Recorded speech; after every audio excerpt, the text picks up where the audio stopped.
Әкем марқұм бізді ешкімнен кем болмасын деп, тірнектеп жүріп тапқан ақшасына біздің қалағанымызды сатып әперуге тырысатын. Ол кезде ақша бар болғанымен, қалаған жақсы дүниеңді табу қиын еді. Сонда да ата-анамыз шамасы келгенше біздің керегімізді тауып беретін. Әсіресе әкем, себебі біз ауыл орталығындағы интернатта жатып оқимыз. Ата-анамыз далада қой бағады.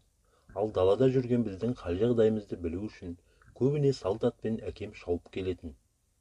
Бірде мен әкеме: "Папа, маған ана Сәрсен әкенің қызы киіп жүргендей клеткалы белдемше әперіңізші, маған қатты ұнап жүр" дедім. Содан жарайды деп келіскен әкем дүкен жағалап сол белдемшені іздеп кетті. Сөйтсе ол құрғыр орталықтағы дүкенде де, бөлімшедегі дүкендерде де таусылып қалыпты. Қатты ұнатып, күндіз көзім сүрінген, түнде түсіме енген затым қолыма жетпей, бұртиып жылап жүрмін.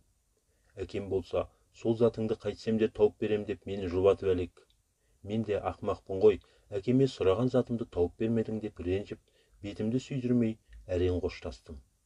Неткен әумесерлік қырсықтық десеңші. Содан бір-екі жұма өткен соң, сол белдемшені ақыры сатып әперді.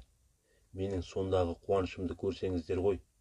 Артынан естісем, менің жылағаныма шыдамаған әкем 95 шақырым жердегі бөлімшенің дүкеніне атпен барып, сондағы дүкеншіге 2 есе бағасын беріп, менің ұнатқан ақ клеткалы көк түсті белдемшені аудан орталығынан заказбен алдыртқан екен.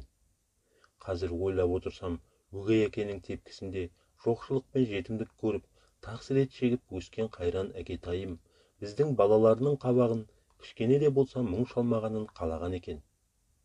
Қазақта қолда барда алтынның қадірі жоқ деген сөз бар. Біз адамдар пенделігімізге басып, көзінің тірісінде әке мен ананың қадірін онша білмей жатамыз.